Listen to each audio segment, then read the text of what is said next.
Hi everyone, my name is Katrina Yip and I'm a fourth-year undergraduate student from the University of California, Irvine. My presentation today will be exploring teenagers' responses to parental monitoring and their perceptions of online safety. So according to the Pew Research Center, in 2015, 73% of teens had access to a smartphone. As a response, parents became increasingly concerned and would monitor their teens' use of social media. So a lot of the prior research has looked at the ways in which parents monitor their teens, whether it's by checking their web history or by blocking certain sites. A lot of the work has looked at this from the perspective of the parents. What are their concerns regarding social media and how are their monitoring methods affecting their teens' behaviors online? However, not a lot of work has been done to look at this from the perspective of the teens. And so my study aims to find out how teens respond to their parents on social media, but more so about their own perceptions of online safety. So as the number of teens having access to the internet continues to increase, parents are becoming increasingly involved in trying to ensure the best ways to practice safe online behaviors for their teens. And so I think it's important to understand the point of view of the teens. What are their own concerns and how do they already practice safe behaviors online? So for my study, I had 3 different research questions. The first one was, how do parents monitor their teens on social media? Second, how do teens respond to these types of monitoring methods? And third, what are teens' concerns about their own use of social media? So for our study, we conducted 10 semi-structured focus groups with 51 teenagers all across California. Our participants ranged from 12 to 18 years old, and we had a pretty even split between gender and grade level. Most of our participants identified as either Asian American or Latino-Latina. So for our focus groups, we had some guiding questions. We asked them about which social media platforms they use and how they communicate with their friends, but we really let the conversations evolve based on the individual participants' answers. The focus groups were then recorded, transcribed verbatim, and coded inductively. So our first research question looked at, what ways do parents monitor their teens online? And we found 2 main methods. The first one was that they restrict their teens' social media usage, and this was seen by either taking away their phone or their computer privileges. And so this method was mentioned by both the boys and the girls, but only by the younger teens, the 12 and 13-year-olds. So one of the boys mentioned that a conversation with your friend was over when your mom said it was over. And another girl said that she was texting her friend and her friend just stopped responding because her phone got confiscated for a month. And so we didn't see this mentioned by any of the older teens, and that may be because as teens get older, parents allow more autonomy, and that's reflected in the way they monitor their cell phone use. So the second method we saw was that parents monitor their teens' activity, and this is seen by either adding their teens on certain platforms, by linking accounts such as sharing emails or text messaging accounts, or just going online and checking to see what their teens are posting and what they're liking. And so this method was mentioned by both boys and girls from all the different age groups. And one of the girls mentioned that she knows her mom stalks her because she looks at all the different pictures she likes. And another girl responded in agreement, yeah, my mom does that too. So we see this trend of taking away social media access in the younger teens, but this pattern of checking to see what your teen is doing occurs throughout all the different age groups. So our second question looked at, well, how do the teens respond to their parents on social media? And we found 3 main responses. The first one was that they believe there are certain platforms just for parents. And so some teens said that emailing is where parents should communicate. Some said Facebook. Facebook is for the older generation to connect with their long-lost friends. And some said that texting is where they should talk to their parents. So they feel that there are some digital spaces that are just for teens and parents shouldn't be on these different sites. So the second response was that teens tend to not want to associate with their parents on social media. And this was mentioned by the 14-year-old. So one of the boys said that Facebook just got boring because his parents started going on it, and Snapchat is his new favorite because your parents can't find you unless you give them your specific username. Another girl said that she doesn't go on Facebook anymore because everybody's mom is on Facebook, and because her mom is on Facebook, Facebook is no longer cool. And so it seems that the value or coolness level of these sites is lessened when your parents go on it. But it's not that teens never want to associate with their parents on social media. We see that some of our participants actually text their parents when they're having a bad day at school. But it seems that there are certain platforms that are more appropriate for communicating with your parents. So it seems that teens are more willing to communicate openly with parents on private applications, such as texting or emailing, where the message goes directly to your parent and no one else can see it. So a similar analogy of this is kind of like school. So in school, all your friends are there, all your peers are there, they can see what's going on, and that's kind of like Facebook. And so if you were a teenager, you probably wouldn't want your mom coming to school and telling you like, good luck on that game, sweetie. And so it seems that these kinds of concepts also apply to social media as well. So before we get to our third research question, I just wanted to share something I found interesting. I did a quick Google search of teen social media, and these were the kinds of things that popped up. And I just wanted to highlight some of the words and phrases that stuck out to me. So it seems that the media tends to stereotype teenagers online as being very dumb, very reckless, and in need of parental guidance. And now we're not saying that these kinds of risky behaviors don't occur, but some of our participants showed us that they are aware of the dangers of being online and that they are very actively thinking about how they're engaging on these different websites. So our third concern looked at, well, what concerns do teens have about their own use of social media? And we found 4 main concerns.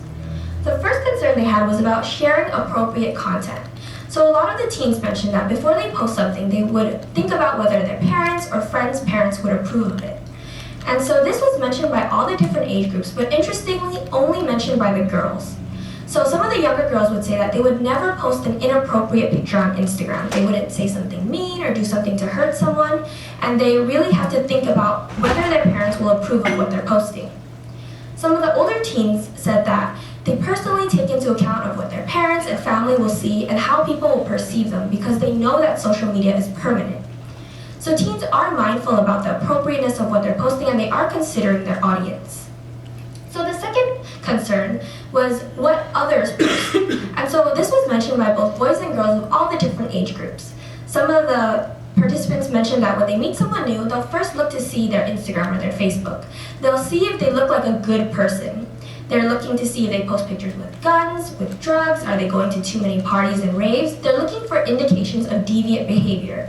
And a lot of them mentioned that they wouldn't want to befriend or follow someone who they believed was a bad influence.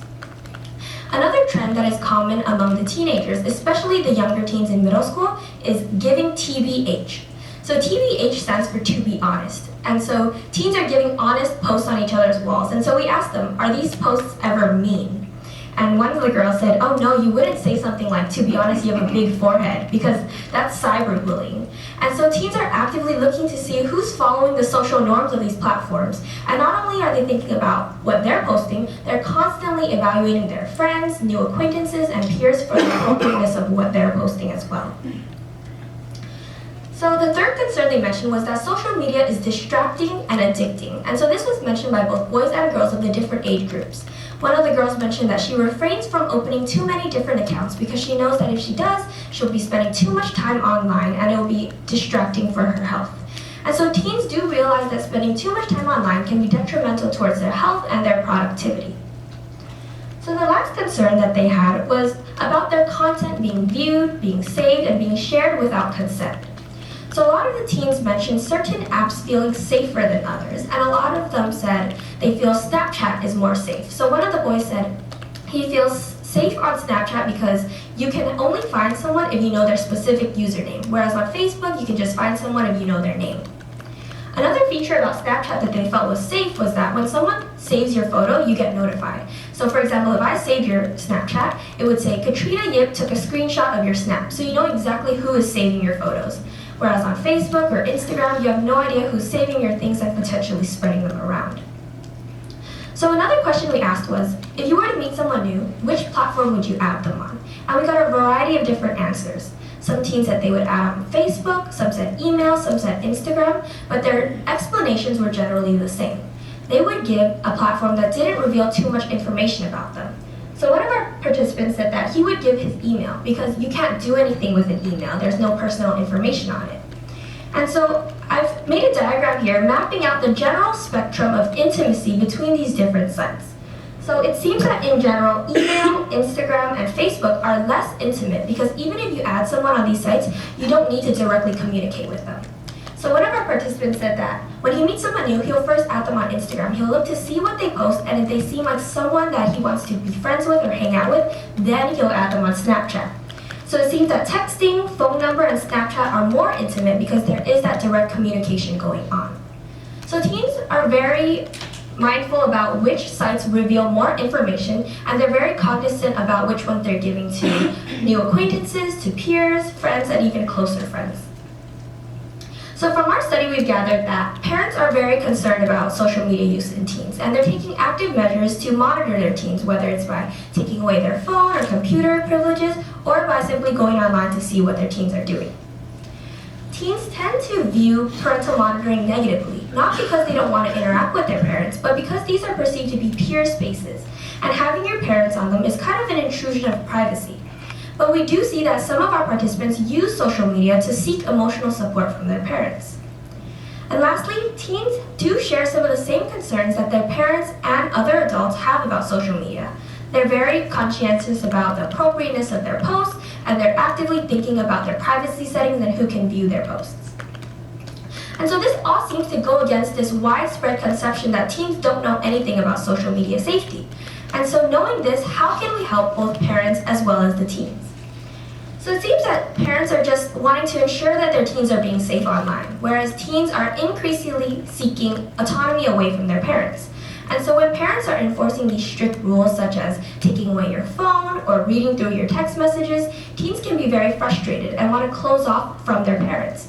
And so it seems that these kinds of measures are quite counterproductive because parents are enforcing these strict rules and teens are becoming avoidant, they're not sharing about what they're doing online, and then parents don't know and they're unable to help them. So how can we reach a happy medium?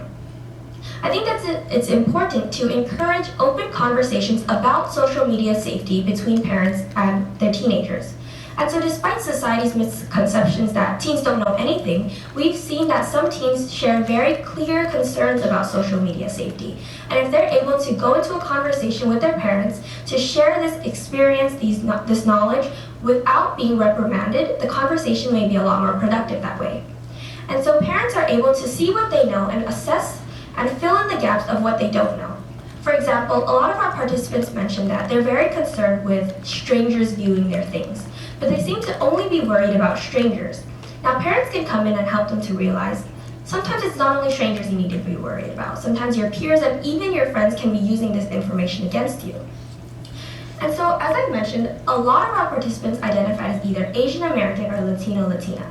And this is important that we're studying this understudied population because studies have shown that authoritarian parenting styles are more prevalent in these communities. And so as we dive deeper into researching parental monitoring, it's important to be aware of these cultural differences and to understand that parenting styles differ between cultures, and that may be reflected in how they monitor their teens as well. So I would just like to thank Joanna, Yao, and Professor Reich for all the support they've given me. Without their mentorship and support and encouragement, I would definitely not be standing here today. I would also like to thank UC Irvine's Undergraduate Research Opportunities Program for helping me fund my trip here today. Thank you so much.